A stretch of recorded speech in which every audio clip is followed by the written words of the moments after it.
रही बात कंगना रनौत जी की, कंगना रनौत जी किसानों के खिलाफ बहुत अभद्र टिप्पणी हमेशा से करती आई हैं। सामूहिक विवाह था, 280 करोड़ रुपए का घोटाला हम लोगों ने खोला, और ये 220 करोड़ रुपए का घोटाला बुलंदशहर में कृषि उपकरण घोटाला हमारे द्वारा खोला गया। उन्होंने किसानों के लिए बलात्कारी बताया, जो गाजीपुर बॉर्डर पे बैठे थे उनको बलात्कारी बताया थी, और अब उसमें 4 जनवरी लगी है।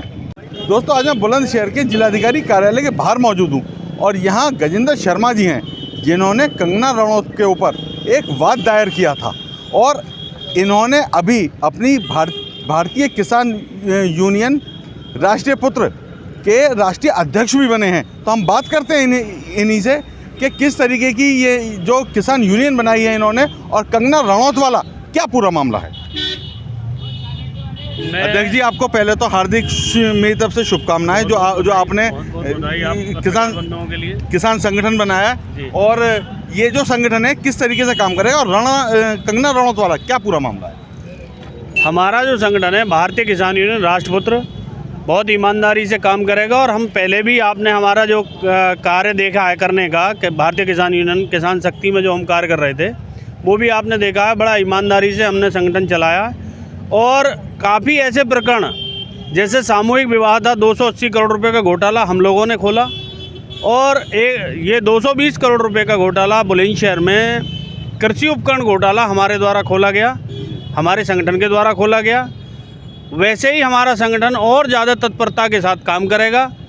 रही बात कंगना रनौत जी की, कंगना रनौत जी किसानों के खिलाफ बहुत अभद्र टिप्पणी हमेशा से करती आई हैं, लेकिन आज वो एक जिम्मेदार पद पे हैं, एक संवैधानिक पद पे हैं, बीजेपी की सांसद हैं। एक संवैधानिक पद पे रहते हुए ऐसे शब्दों का प्रयोग किसान के बारे में उनको नहीं करना चाहिए था। उन्होंने किसानों के लिए बलात्कारी बताया, जो गाजीपुर बॉर्डर पे बैठे थे उनको बलात्कारी बताया, और ये कहा कि वहाँ जितने किसान शहीद हुए थे वो शहीद नहीं हुए, उन्हें मार मार के लटकाया गया था। तो इस संबंध में हमने एक बात दायर उनके खिलाफ़ किया है, मानहानि का मुकदमा उनके खिलाफ़ डाला है, और उस पर तारीख पड़ रही हैं। आज भी तारीख थी, और अब उसमें 4 जनवरी लगी है। अब देखते हैं 4 जनवरी को मैडम आती हैं या नहीं। अच्छा, आपका जो संगठन है वो किन किन मुद्दों को लेकर आएगा, और किन किन मुद्दों पे आप लोग काम करेंगे। देखिए, हमारे जो मुद्दे रहते हैं वो हमेशा किसान हित के रहते हैं और मजदूर हित के रहते हैं। एक आम आदमी की जो हितों से जो खेला जाता है, कोई अधिकारी भ्रष्ट अधिकारी उससे खेलते हैं, या शासन प्रशासन के लोग खेलते हैं, या उनके साथ कुछ गलत होता है, तो हम लोग उनके खिलाफ़ आवाज़ उठाते हैं, और बहुत शालीनता के साथ आवाज़ उठाते हैं। कोई अभद्र भाषा का हम लोग प्रयोग नहीं करते। हम लोग बहुत लंबे समय तक वो लड़ाई लड़ने तक के लिए तैयार रहते हैं। जैसे कृषि उपकरण घोटाला था, हमने 9 महीने उसमें धरने दिए। 9 महीने बहुत लंबा टाइम होता है, बहुत पेशेंस आदमी खो देता है कि 9 महीने तक कुछ नहीं हुआ तो आगे भी कुछ नहीं होगा। ऐसे ही सामूहिक विवाह घोटाला था, उसमें भी करीब 13 महीने लग गए थे हमको। तो 13 महीने एक लंबा टाइम होता है, तो पेशेंस खो जाता है आदमी का। एक आम आदमी यदि एप्लीकेशन लेके जिलाधिकारी महोदय के यहाँ 5 बार आ जाए तो छठी बार ये सोचता है कि अब कुछ नहीं होगा, जब 5 बार में कुछ नहीं हुआ तो। लेकिन हम लोगों का आप पेशेंस देखिए, कम 13 महीने लड़ाई लड़के और हमने सफलता हासिल की है।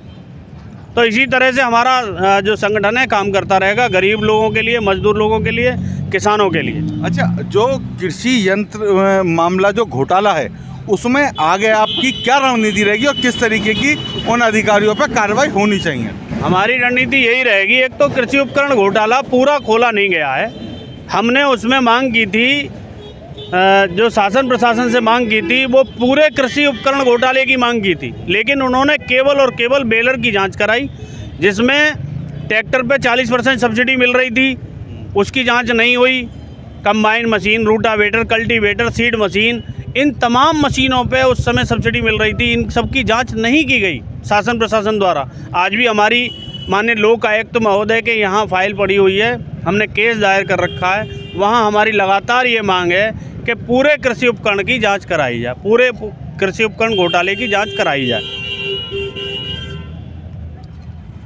तो ये हैं गजेंद्र शर्मा जी, जो बुलंदशहर में कंगना रणौत के खिलाफ वाद दायर किया है और आज उनकी तारीख थी, हालांकि वो नहीं आ पाई हैं और अगली तारीख 4 जनवरी है। देखते हैं इसमें आगे किस तरीके की और क्या कार्रवाई की जाती है।